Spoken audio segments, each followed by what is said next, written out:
ફળિયાના લોકો મુશ્કેલીમાં મુકાયા છે। વલસાડ જિલ્લાના કપરાળા તાલુકામાં ધોધમાર વરસાદ વરસ્યો હતો। આથી નદી નાળાઓમાં પૂરની પરિસ્થિતિ સર્જાતા લો લેવલ કોઝવે પાણીમાં ગરકાવ થઈ ગયા હતા।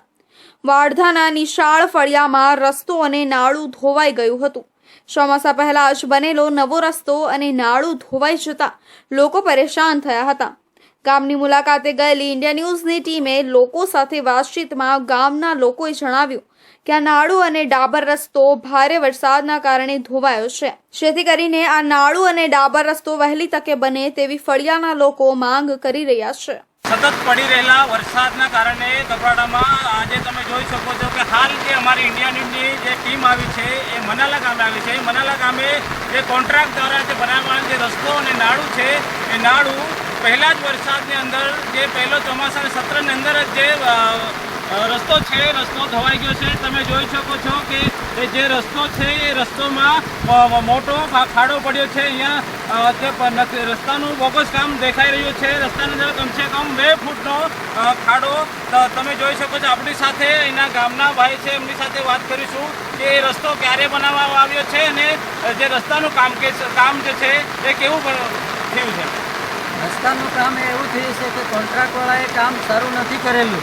2 ફૂટનો જેવો ખાડો પડી ગયો એટલે રસ્તાને નાળું ધોવાઈ ગયો એટલે તાત્કાલિક બનાવે એવું અમારે કહેવા માંગુ છું।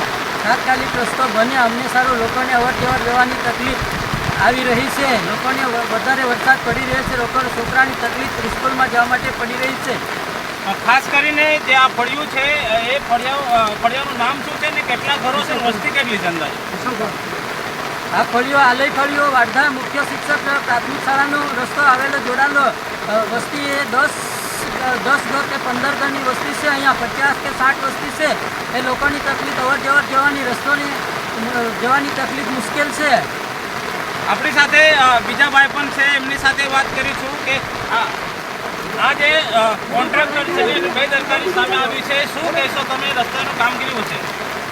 બનાવવાનું સારું બનાવવાનું હતું ને બનાવવાનું સારું પડશે।